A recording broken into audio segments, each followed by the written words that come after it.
Bom, eu não sou o Felipe, né, como dá pra ver, me substituíram o Felipe, eu fui convocado aqui, apesar de eu ser muito parecido com ele. E hoje, assim, a gente vai falar um pouquinho sobre exponencialidade, acho que já alguns painéis já falaram aqui sobre isso, mas acho que é legal esse quórum aqui, porque são empreendedores experientes já, né, a gente estava conversando ali atrás, e é uma galera que não é novata aqui, né, não tá pra brincadeira. Então a gente falou um pouquinho dos desafios e tal. E a ideia aqui que é que hoje, pessoal, é a gente falar um pouco da prática, né? Tem muito do conceito, tem muitos modelos, muitos caminhos, muita coisa que a gente lê na internet aí de startups de sucesso, como é que cresceu de verdade. E na realidade, acho que não tem segredo e não tem receita, né, de bolo ali, não tem mágica como todo mundo acha que é. Então, queria começar pedindo para vocês se apresentarem, acho que contar um pouquinho do que é o business de vocês. E se puderem já, o que é uma empresa exponencial, né? O que é isso? O que é esse bicho? Tá bom, eu posso começar e aí até uma provocação para os companheiros aqui. Se vocês descobrirem como é que é essa empresa exponencial, avisa pra gente, né? Que aí a gente faz o negócio acontecer. Meu nome é Fábio, eu sou da FindUp. A FindUp é uma plataforma que funciona como se fosse um Alog ou um Uber, só que para técnicos de TI. Nós temos 8 mil técnicos hoje no Brasil em mais de 707 cidades e somos focados no cliente B2B, no cliente empresarial e inclusive isso aí depois a gente vai fazer um comentário que já foi uma primeira pivotada que a gente deu. Hoje a gente atende as maiores redes do varejo brasileiro, então você pega uma Riachuelo, uma Centauro, uma Magazine Luiza, uma Calvin Klein, uma Pernambucanas, uma Azul, Linhas Aéreas, Gol, que precisa de um técnico na pronta para resolver seu problema lá na filial, eles entram no meu aplicativo e em 3 horas o técnico chega. Sobre o desafio da exponencialidade, eu acho que tá muito conectado à criação de redes, né? Eu acho que o Eduardo também tem esse desafio, o Fernando também. No final das contas, todos os nossos negócios são negócios conectados em rede. Então, quanto mais gente a gente impactar, quanto mais vida a gente conseguir transformar, melhor o cliente fica atendido, porque a gente está gerando uma satisfação muito grande no cara da ponta, porque a gente está incluindo os caras socialmente. Né? Então a gente está resolvendo vários problemas dentro de um problema só. E isso é muito bacana para a gente. Então eu acho que esse é o caminho. Então é fazer a coisa certa, deixar o cliente satisfeito, medir tudo, para depois a gente começar a fazer esse crescimento. Legal. Quem que quer? Edu, vai? Bom, vamos embora. Eu sou o fundador do GetNinjas. GetNinjas é um aplicativo, um site para se contratar qualquer tipo de serviço, desde o pintor, o encanador, ao personal trainer, ao professor de inglês, a diarista. Você entra no GetNinjas, fala o que você quer e em menos de 2 minutos um profissional entra em contato com você no WhatsApp, você negocia data, valores e fecha o serviço diretamente com ele. A gente está presente em todo o Brasil, mais de 3 mil cidades do Brasil. Lançamos México no finalzinho do ano passado. E respondendo já a sua pergunta, né, o que é uma empresa exponencial? É uma empresa que o seu modelo de negócio, a receita, acaba crescendo de uma forma muito mais acelerada do que o seu custo.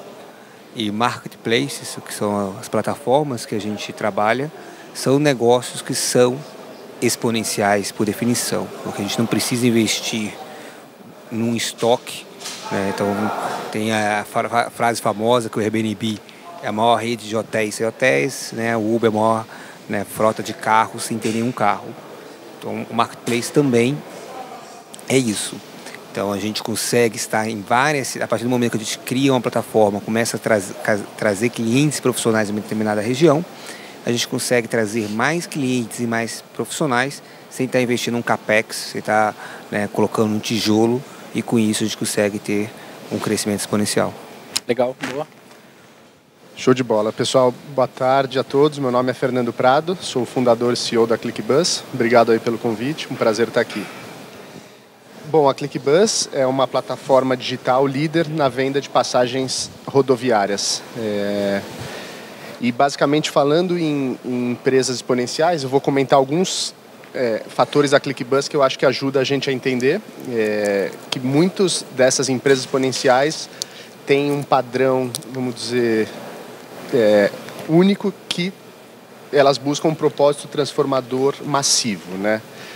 Então a gente sempre fala em volumes grandes. No caso da ClickBus, o nosso propósito é facilitar a conexão das pessoas aos seus destinos né? Então esse é o nosso propósito. A transformação, no nosso caso, foi, pelo menos no começo da empresa, no processo da compra, né? A gente percebeu muita dor para quem planeja viajar de ônibus e o processo de compra, que geralmente a grande maioria das pessoas vão até uma rodoviária, sai andando de um quiosque para outro para ver que empresa faz aquela rota, quanto custa, quando vai ver a outra já acabou, aí só aceita dinheiro. Enfim, é uma dor muito grande para quem compra uma passagem de ônibus offline. Então a gente foi para resolver, a gente foi transformar essa parte do processo da viagem de ônibus, e massivo no sentido que é um mercado muito grande, né? Então mais pessoas no Brasil viajam de ônibus do que de avião, né? Então é um público gigantesco viajando para o Brasil inteiro, né? Então quando a gente fala de avião, a gente está falando de mais ou menos 80 aeroportos no Brasil, sendo que rodoviárias a gente tem praticamente uma por município. Estamos falando de quase 5.000 rodoviárias, né? Então o avião pode ser um trecho de uma viagem, mas finalmente muitas vezes você precisa ter o ônibus para chegar realmente ao município que você busca, né? Então essa é a beleza também um pouco do nosso trabalho, conectar as pessoas a todos os seus destinos, né? Nesse Brasilzão gigante, interior, capital, litoral, enfim.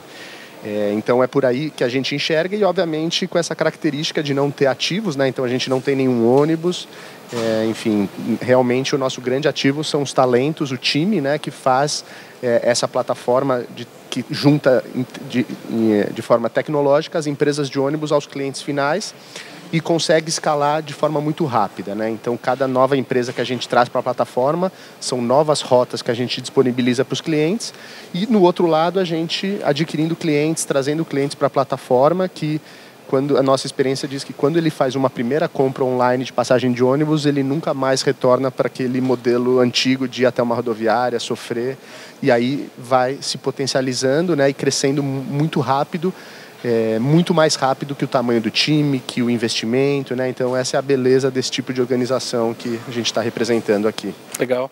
Bom, acho que está explicado o que é uma empresa exponencial, e eu acho que, como num passe de mágica, vocês cresceram, né? Assim, foi fácil para vocês crescerem. E aí a provocação e a pergunta para vocês é, cara, do 0 a 1, né? Vocês tinham uma ideia, tem um produto, tem uma demanda, eu acredito que vai dar muito certo, e a gente tem vários empecilhos, né, jurídicos, tributários, de dinheiro e etc. O que é o 0 a 1, assim? Como é que foram as experiências de vocês, nos modelos de vocês, que todos são marketplace? Eu acho que tem coisas em comum, apesar de serem coisas completamente diferentes, mas tem demanda e oferta. Como é que você tira isso do 0 a 1? Como é que você equilibra, tenho que vender, mas eu tenho que ter gente querendo comprar? O que é a minha primeira estratégia? Quanto de dinheiro eu tenho que ter? Como é que vocês mediram isso para saber o caminho, assim, de tirar a empresa do zero? Acho que todos vocês são founders, então é mais fácil, vocês têm propriedade para falar disso. Como é que foi essa brincadeira do 0 a 1, né? Da ideia ao primeiro momento ali de, putz, está dando certo aqui o negócio? Tá, na realidade são grandes desafios o tempo inteiro, né?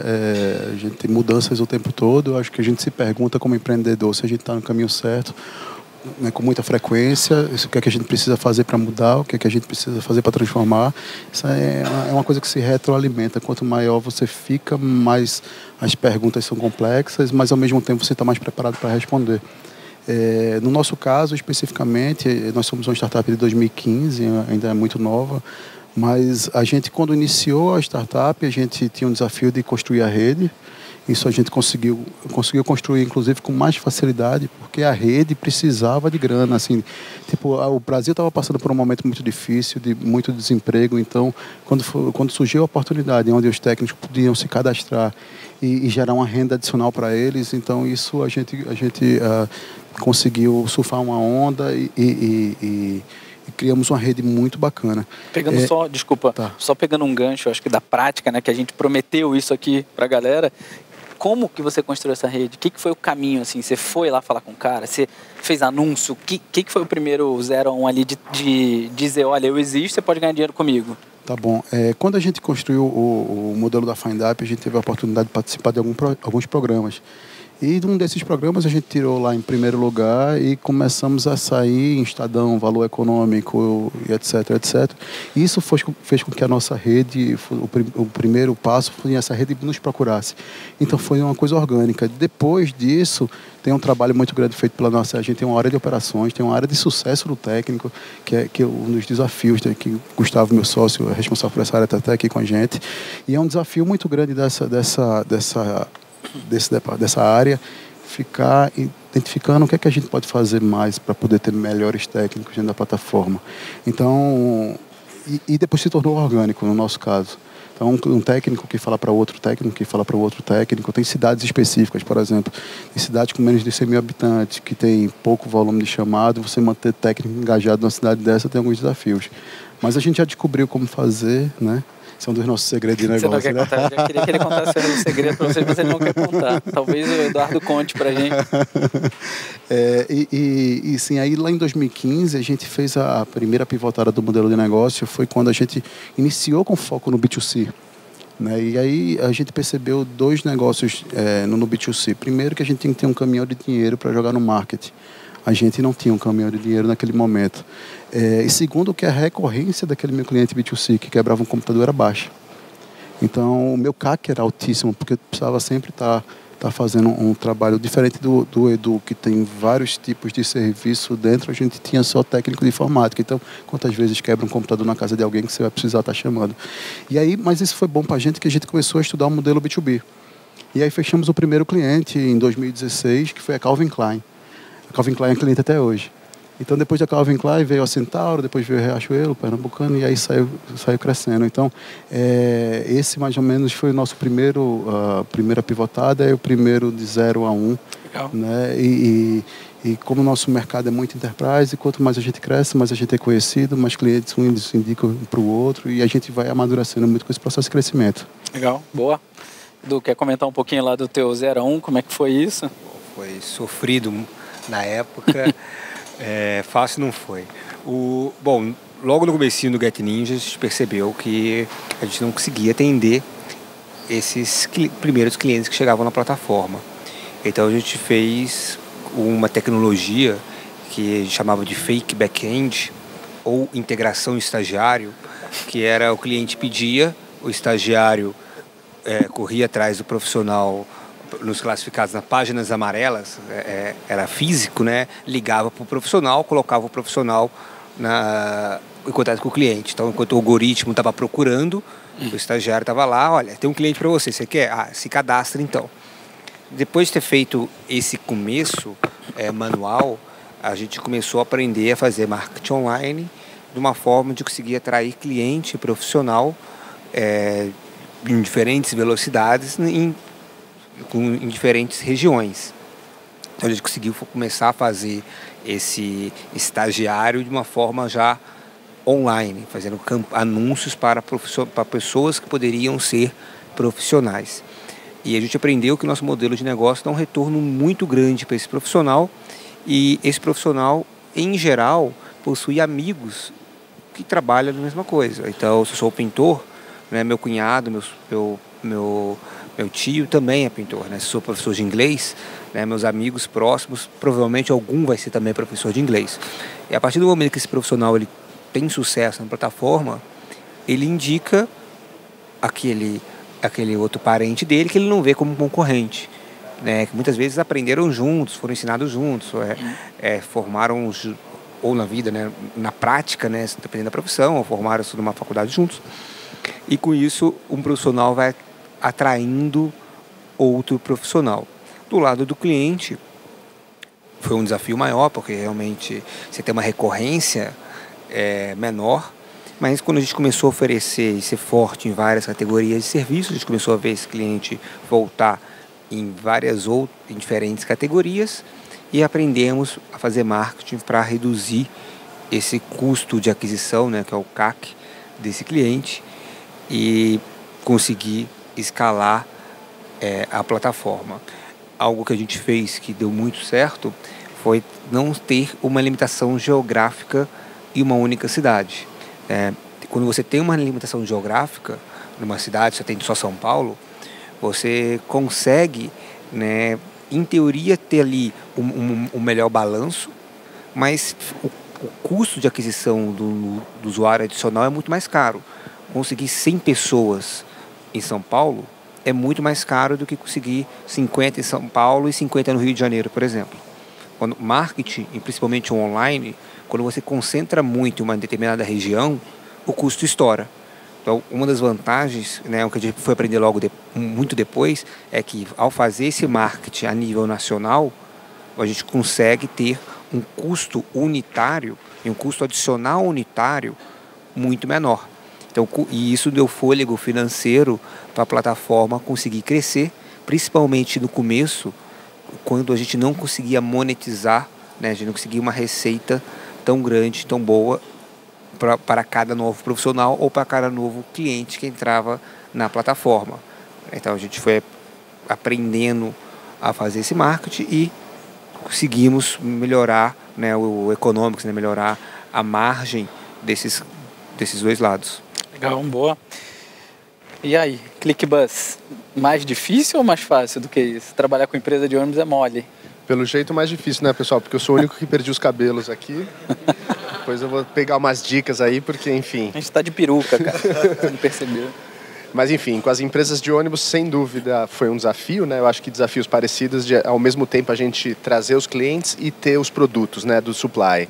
Então, realmente, acho que a parte das conversas com as viações lá em 2013, 2014, foi super desafiador, mas também super motivador, porque a gente preparou aquele PowerPoint maravilhoso, sabe? Fizemos a barba, fomos todo bonitão, mas a empresa de ônibus falava, mas pô, nem te conheço, né? O que adianta esse PowerPoint bonito, né? Então tinha uma questão de relacionamento, que obviamente a gente foi desenvolvendo ao longo do tempo, mas sem dúvida esse foi o principal desafio, né? Porque tinham paralelos de avião, a gente falava, pô, é decolar do ônibus, às vezes isso ia para o lado bom, às vezes ia para o lado ruim, né? Enfim, então acho que realmente o principal desafio foi convencer as viações a entrarem na plataforma, né? Onde poucas naquele momento vendiam tickets online, então essa coisa de entrar no mundo online era para eles assim algo novo e a gente facilitou muito, né? Então aí o legal é que depois que a dificuldade da rede, a gente supera ela, a rede passa a jogar ao nosso favor, né? Que é o famoso network effects, quando a própria rede, quando ela começa a crescer, ela se exponencializa por si só, porque ela atrai novos participantes, tanto de supply como de demanda, né? Então, talvez a gente está já nessa fase onde a própria rede nos ajuda, né? Então, acho que o do 0 a 1 foi essa primeira fase complicada mesmo de juntar a rede. Eu acho que a beleza do nosso negócio, como eu disse, é que ela não tem ativos, isso facilita muito, né? Seria muito mais difícil esse 0 a 1 se a gente precisava ter esses ativos. E acho que uma coisa que deu, né, que é muito importante nessa primeira fase é a gente se permitir errar, né? Porque não tinha uma receita de bolo, não tinha uma referência, vamos dizer, próxima para a gente, vamos dizer, copiar. A gente se baseou em vários modelos de negócio, mas a gente tinha que se permitir errar com aquela filosofia de executar, monitorar, se deu certo, ok, se não deu, ajusta e colocar isso como cultura, né? Enfim, então é no dia a dia como a gente faz o time fazer isso sem a gente se repreender. Então acho que esse foi um super desafio prático e um desafio que no nosso caso foi interessante, mas não funcionou, que a gente estava conversando, foi um processo, eu diria, prematuro de internacionalização. O nosso investidor inicial nos propôs testar o modelo de negócio da ClickBus em 13 países, né, no primeiro ano de operação. Então, aí que caiu o cabelo ou não? Exato, enfim, então... Foi até dizendo assim, é charmoso e super interessante, pô, vamos abrir a ClickBus na Tailândia, na Polônia, na Alemanha, na Colômbia, mas por outro lado, a grande lição que a gente teve foi quão importante foi o foco, né, às vezes, né, porque realmente era super interessante testar um modelo de negócio em vários países, mas a gente fazia várias coisas meia boca. E aí, quando a gente decidiu focar, a gente começou a fazer algumas coisas muito bem feitas. E isso faz diferença no negócio de cara e também no time, né? Quem não quer aqui fazer coisas bem feitas, que você fica satisfeito no final do dia, falando, pô, eu estou mudando uma indústria, eu estou ajudando milhões de passageiros. Então, acho que a lição do nosso 01, que eu queria deixar aqui também, foi a questão do foco. Não estou dizendo que a gente não deve se internacionalizar, acho que é super legal. Hoje a gente está muito mais preparado para fazer isso do que a gente estava lá há 6 anos atrás, mas eu sempre falo, se a gente não tivesse focado e infelizmente fechado várias operações, hoje eu não estaria aqui falando da ClickBus, que no Brasil, enfim, deu super certo. A gente está no Brasil, no México, recentemente a gente vendeu a nossa operação na Turquia, mas a gente já teve em 13 países. Então o 01 foi super desafiador, mas também muitos aprendizados que a gente usou para o 1 para frente. Legal. Se vocês fossem dizer do maior aprendizado de vocês do 0 a 1, assim, o que mudou, né? O que virou a chave de vocês? Teve um marco nesse 0 a 1 de vocês?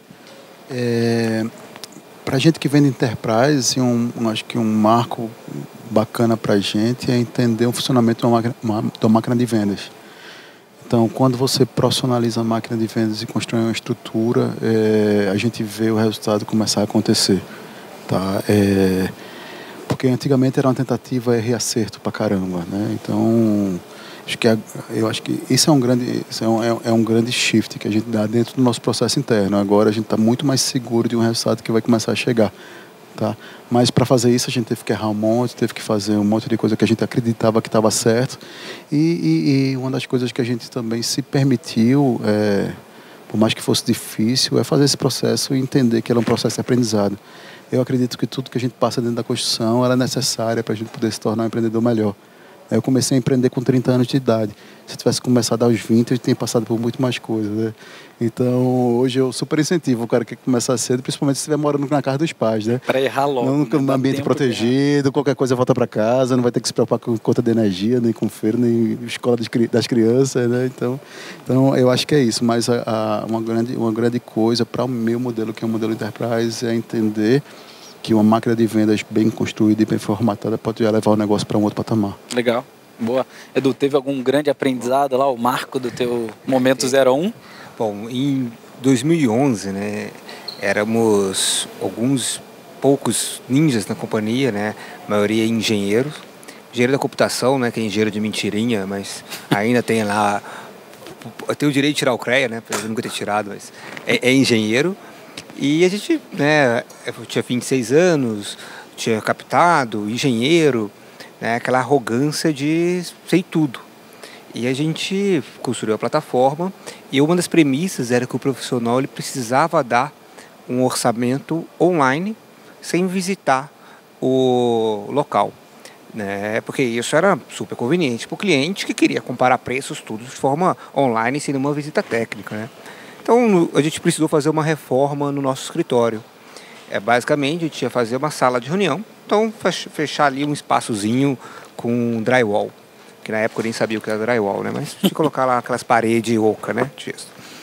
Então, tudo bem, a gente fez lá, um engenheiro, né? A gente fez o melhor desenho, que gastava menos, que tinha melhor área para relação ao perímetro, que permitia passagem, né? Era um ótimo projeto, né? A gente achava que era arquiteto também.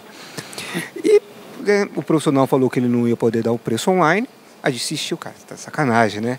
Aqui é o Get Ninjas, pô. Você tá dando o orçamento pra gente. Você entendeu que a gente que construiu essa plataforma, como você não pode dar o preço online pra gente? Aí, né, depois de umas trocas de mensagens, o cara lá deu o preço e foi. Quando ele chegou lá, ele viu que, não posso construir aqui. Falei, como não, né? É que o duto de ar-condicionado, tinha 2, né? A saída de ar-condicionado ia ficar para fora da sala, ia ficar as duas para fora e a sala ia ficar um forninho. Éramos 3 engenheiros da computação e a gente não conseguiu fazer um simples projeto de uma sala de reunião.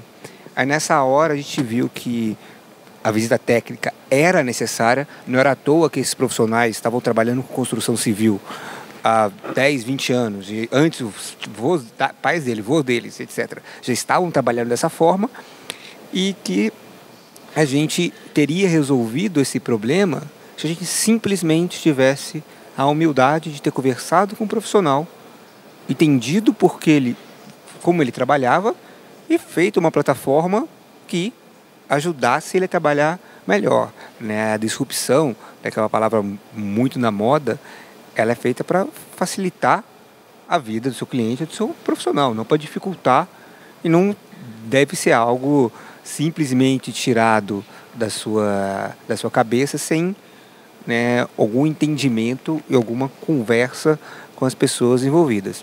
Então a gente trabalhou praticamente 1 ano numa plataforma que a gente teve que jogar fora, praticamente. A gente perdeu aí 1 ano de trabalho e foi graças a ter... E a gente já teve e antes da gente passar por isso, a gente teve reclamações antes. Só que a gente achava que o mundo estava errado e a gente estava certo, né? E depois de ver, não, realmente, não é que o mundo está errado, é a gente que está errado. Legal. E essa ignorância de ser arrogante. Boa, legal. E aí, lá na ClickBus teve uma virada de chave? Teve um momento crítico assim do aprendizado do 0 a 1 ali? Teve, eu vou citar 2. Acho que esse que eu comentei da internacionalização foi um grande aprendizado, porque o final dessa história foi eu ligar por Skype para cada uma das 10 operações que a gente fechou praticamente 1 mês e comunicar que a gente estaria fechando a operação e todo mundo estava sendo demitido. Enfim, isso país por país, em Skype, tentando fazer uma gestão dos fusos horários para não vazar. Eu falei com o cara da Filipinas, aí o cara da Polônia já sabia, enfim.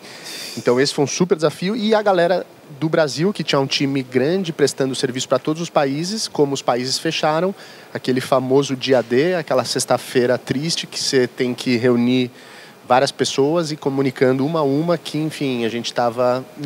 fechando várias operações e por isso a gente tinha que desligar uma parte importante do time. Acho que todos nós já passamos por isso e, sem dúvida, acho que poucas coisas podem ser mais doloridas que isso, porque as pessoas estavam lá dando sangue e, por uma decisão estratégica da empresa, a gente precisou desligar muitas delas. Isso foi um grande aprendizado, e tornou a empresa cada vez com uma visão mais sustentável. Eu comentava aqui atrás que a gente fundou em 2013, em 2016 a gente já tinha breakivado, então isso foi um aprendizado para a gente ser sempre mais cauteloso na nossa velocidade e fazer de forma sustentável. Então hoje, assim, óbvio que coisas podem dar errados, mas as surpresas estão muito mais delimitadas, enfim, porque as coisas estão mais seguras, os unit economics são muito mais sustentáveis, por isso que o foco foi tão importante. E a gente também teve uma experiência de troca de plataforma, aquela coisa que a gente montou nossa primeira plataforma de tecnologia em 10 dias e começou a vender, e aí foi vendendo, aí foi para o México, fez outro site, quando eu vi tinha 13 sites, era uma coisa completamente insustentável de tocar, Então hoje, enfim, a gente decidiu também em 2016 reescrever tudo, que não é uma decisão fácil. Hoje, uma arquitetura de tecnologia muito mais otimizada, onde você tem um grande coração, que é uma API principal e um monte de front conectado. Então, também que nos permite escalar de uma forma muito mais sustentável do que do momento anterior, que seria praticamente impossível de a gente escalar. Então, vários aprendizados que, enfim, que se não fossem esses também, a gente, sem dúvida, também não teria crescido tanto depois. Legal. Bom, acho que ficou claro aqui pra gente que não tem um passe de mágica, Assim, não tem um grande momento que a empresa vira exponencial, Parece que é isso. Eu tenho uma empresa, agora ela é exponencial. Acho que ela é feita por vários ciclos, de crescimento, de aprendizados e de mudanças e tal. E aí vocês contaram um pouquinho do 0 a 1 e aí do 1 ao A, Assim, passei dessa barreira, estou vivendo agora outros desafios da maturidade, da adolescência, digamos assim. O que são os aprendizados, E eu acho que vocês podiam trazer uma visão não só de estratégia do negócio e, cara, dos desafios do empreendedor, de como é que eu contrato o time? Vou contratar uma liderança ou não? E o cara que já está aqui há 10 anos, há 5, há 3, que ganha menos do que o cara que eu preciso trazer. Como é que é a cultura? Como é que você mantém esse punch de crescimento, Depois que você rompe a barreira ali, entra um investidor ou coisas do tipo. Como é que você mantém esse crescimento? Equaciona demanda e oferta? Como é que é isso ali para esse negócio? Tá, São problemas bons de resolver, A gente, como empreendedor, quando a gente está criando um modelo de negócio, a gente sempre espera que os problemas bons aconteçam para a gente poder resolvendo. Antes de... eu acho que um ponto que é assim, importantíssimo dentro do processo do empreendedorismo é você se juntar com pessoas boas, E no meu caso, eu tive uma super sorte. Eu tenho 2 sócios que estão aqui com a gente, que assim... A gente já passou por tanta coisa junto, porque... E quanto mais coisas junto você passa, mais a maturidade aumenta. Então, tinha coisas que antigamente a gente ficava chateado, que hoje a gente não fica mais. Então, tipo, com o olhar, a gente já sabe o que é que o outro está pensando. E isso a gente constrói uma cultura única, sabe? É o que eu penso, é o que eles pensam e vice-versa. E a gente consegue construir e repassar para o resto do time. Então, eu acredito que o time que a gente tem, ele olhando para a gente, ele entende que a gente está numa sinergia boa e isso é muito bacana. é muito importante, porque a gente percebe que tem uma força muito grande envolvida dentro desse processo. A gente já chegou no momento agora que a gente está começando a preparar outras lideranças, porque nós três, nós não somos tudo, e é importantíssimo a gente ter muita gente boa junto com a gente. Então, estamos formando novas equipes comercial, marketing, CS, finanças, e a gente está super feliz em ver o retorno que esse pessoal começa a dar. Eu sempre fico brincando que a melhor coisa do mundo é quando as coisas acontecem sem a gente precisar ter que intervir, ou se a gente não necessariamente ter que participar da gente, a ideia. Então a gente começa a dizer, pô, mas e se errar? Bicho, deixa ele errar. Ele errar, mas ele vai aprender, ele precisa participar desse processo. Agora a gente fica monitorando, porque não pode ser um erro muito grande, né? É um erro combinado, né? Tem que ser um erro combinado e a gente fica olhando. Então... Conta um pouquinho como é que é assim, o dia de fato lá, né? Pode errar, mas como é que é isso na prática? Pode errar, não pode? Como é que é a cultura desse negócio para tornar esse negócio exponencial? Tá, então, eu acho que na startup ela já nasce com essa cultura de errar. Outro dia eu estava participando de um painel e era eu e um cara de inovação do Banco do Brasil. O Banco do Brasil tem 210 anos, eu tenho 3 anos, isso nasci como startup. 4 anos nasci como startup. Então, e a gente fez um contraponto. Briga justa, né? A gente fez um contraponto super legal. Eu disse, bicho, aqui antigamente nós fomos criados que se errasse ia ser demitido. O Banco do Brasil nem tanto que tinha uma parte muito pública, era mais difícil, mas o cara ia ser ridicularizado na frente de todo mundo e para ele ia ser muito ruim, porque ele não ia conseguir uma coisa melhor. No nosso caso, a gente sempre admitiu o erro. Acho que faz parte do aprendizado. Uma startup faz parte do aprendizado, o erro. Então a gente tem que acertar. Então é tentativa, erro e acerto. Tentativa, erro e acerto. O que não pode é desistir. Uma das coisas que a gente a gente dá super valor é atitude. Então, quando você critica muito o erro, você tolhe o cara, você faz com que ele não tenha atitude. E aí uma das coisas que a gente mais valoriza é a atitude. Respect por excesso, nunca por falta. Né? Então é mais ou menos por aí. Legal, boa. Edu, como é que é lá nos ninjas? Como é que os ninjas são? Bom, é um desafio enorme criar esse time de liderança. A gente conseguiu, acho que desde o começo, trazer pessoas que se apaixonaram por negócio. A gente tem um negócio que tem um impacto social muito grande, que realmente transforma a vida desses profissionais. Então isso ajuda também a reter talentos, atrair pessoas que querem participar de uma empresa de tecnologia, né, querem participar de uma empresa que está crescendo, né, todo mundo gosta, né, de estar na festa que está cheia, né, na empresa que está indo bem, mas que também deixa um mundo melhor do que estava antes, que tem um propósito, né, que também os colegas aqui também possuem, que levam ali, né, no nosso caso, leva uma renda para esses profissionais. Então isso ajuda muito a gente a contratar. E muitas das pessoas que hoje são líderes no Get Ninja são pessoas que tiveram a sua primeira experiência de liderança na empresa. Isso obviamente tem super desafios, né, porque você acaba repetindo erros que no mercado já solucionou, né, mas também você consegue fazer as coisas do seu jeito, da sua cultura. E eu acho que uma coisa que foi comentada aqui, né, sobre o erro, né, bom, startup em geral, você está inovando, você vai errar, né, estatisticamente. Você vai criar algo novo, provavelmente esse algo novo que você vai criar vai estar errado. A diferença é que quando você criar algo errado, fica errado por alguns dias, algumas horas. O erro acumula, né, você acerta, fica. Você erra, descarta, refaz, se acerta e fica, se acerta e fica. Então, não necessariamente você precisa errar mais do que acertar. Você precisa acumular os acertos e eliminar rápido os erros, né? Então, se erra rápido e erra, obviamente, o menor possível. Então, o que a gente preza muito no Get Ninja é pela experimentação, né? Você fez o experimento, não deu certo, tudo bem, por que não deu certo? E antes de fazer o experimento, por que você está experimentando isso? O que te leva a crer que essa nova funcionalidade, essa nova maneira vai ser melhor? Ah, é isso. Ah, tudo bem. Então essa é a teoria. Tá? Na prática, por que esse experimento deu certo ou errado? Você vê os KPIs, né, os indicadores que deu certo ou errado. Tudo bem, deu errado, contrariou a teoria. que acontece muitas vezes. Mas por que contrariou a teoria? Por causa dessa e dessa hipótese, desses motivos que a gente não previu antes. Tá, vamos fazer de novo? E você vai nesse processo fazendo às vezes. Então, errar é diferente de fazer mal feito. Né? Não são a mesma coisa. Você pode fazer super bem feito, mas você errou porque você partiu de uma interpretação que na teoria fazia sentido, mas na prática é outra coisa. Legal. E lá na ClickBus, o povo erra muito ou erra pouco? Já erramos mais, principalmente eu. E acho que a grande lição do 01 para o 1A é o famoso livro que deve todo mundo ter lido, né? O que te trouxe até aqui não é o que vai te levar até lá. Então, o primeiro é nós nos darmos conta disso, né? Porque, em geral, os fundadores fazem de tudo no começo, né? Enfim, meu financeiro brigou muito comigo para eu parar de fazer fechamento contábil, enfim, vai fazer outras coisas e tal, mas então acho que primeiro o nosso mindset virar, né, e falar, bom, beleza. E como nossos colegas disseram aqui, acho que a base para essa virada é o time. Eu acho que essa é a grande força da empresa hoje, né?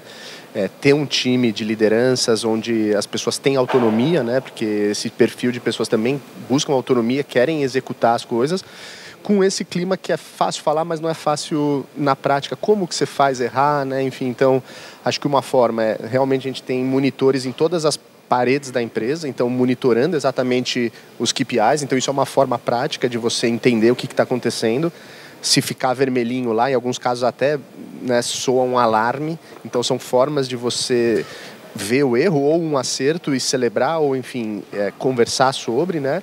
E acho que é muita responsabilidade nossa, porque é o famoso walk the talk. Se a gente começa a criticar os erros, etc e tal, você reprime, né? Então não é simples, né? Então a gente tem que viver isso, né, realmente na prática, senão fica uma coisa teórica e o pessoal percebe, né? Então acho que você ter um time forte é a grande forma de ter uma empresa sustentável, enfim, onde que eu aqui estou, inclusive, pessoal, estou em licença maternidade de 2 dias.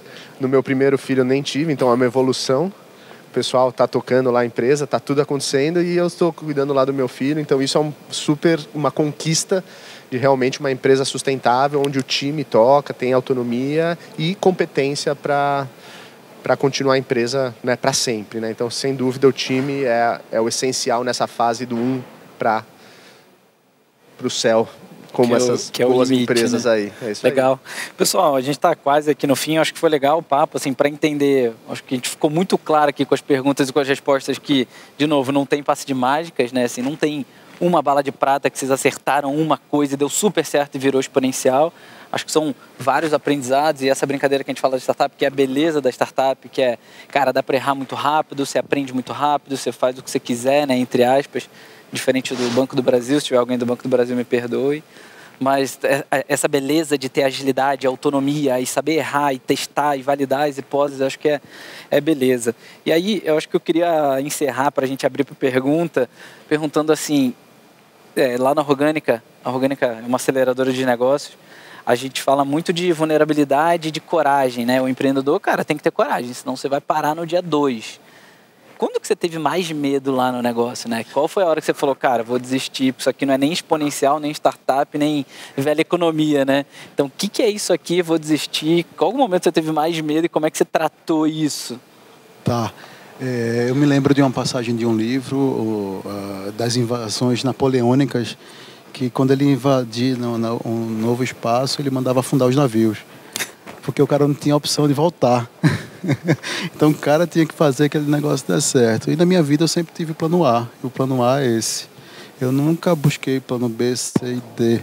Então eu não me permito o erro. Eu não tenho um plano B, não sou de uma família rica, não me permito esse outro plano.